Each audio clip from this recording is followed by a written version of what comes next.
Hi friends, welcome to Nanamma's magic. ఈరోజు మా నానమ్మ నా కోసమని పీనట్స్తో పకోడీ చేసింది.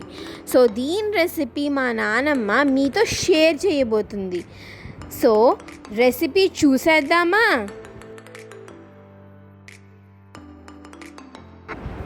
ఫస్ట్ ఒక బౌల్లోకి మీరు ఎంత క్వాంటిటీ చేయాలనుకుంటున్నారో అంత క్వాంటిటీ పీనట్స్ తీసేసుకొని అందులో దానికి తగ్గట్టు శనగపిండి అయితే వేసేసుకోవాలి.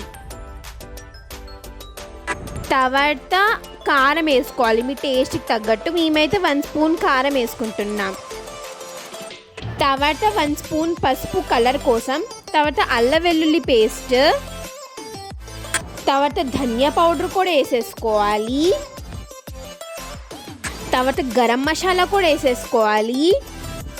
తర్వాత టేస్ట్కి తగ్గట్టు ఉప్పు. మేమైతే 1 స్పూన్ వేసుకుంటున్నాం. అన్ని ఇంగ్రీడియంట్స్ అని 1 స్పూన్ అయితే వేసేసుకుంటున్నాం. మేము ముందు కారం అయితే వేసుకున్నాం కదా, తర్వాత కొంచెం చిల్లీ ఫ్లేక్స్ వేసుకుంటే బాగుంటుంది. తర్వాత కరివేపాకుని కట్ చేసి వేయాలి.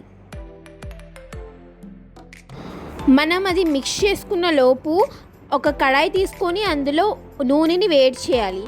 ఇప్పుడు మనం అన్ని ఇంగ్రీడియంట్స్ అన్నీ డ్రైగా మిక్స్ చేసేసుకోవాలి. తర్వాత వాటర్ కొంచెం కొంచెం యాడ్ చేసుకుంటూ కలుపుకోవాలి. స్క్రీన్ మీద చూపిస్తున్నట్టు కొంచెం కొంచెం యాడ్ చేసుకొని కలుపుకోవాలి.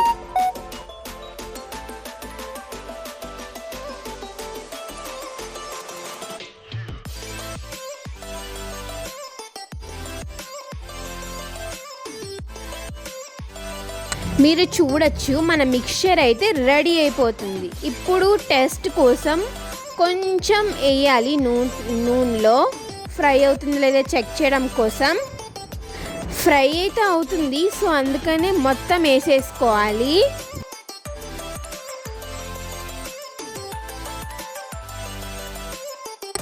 విడివిడిగా వేసుకోవాలి, ముద్దల కింద వేయకూడదు. అవి కాస్త బ్రౌనిష్ కలర్ రావడం స్టార్ట్ అవుతాయి, అప్పుడు మనం కలుపుకోవాలి.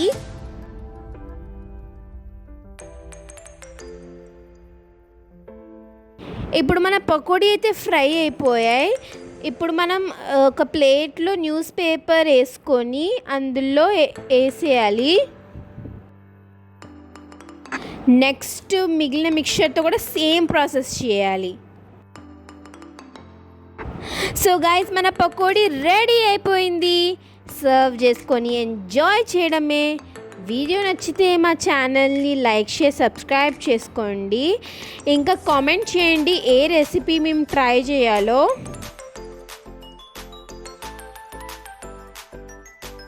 Please like share subscribe to Nanamma's magic. Bye guys, we love you.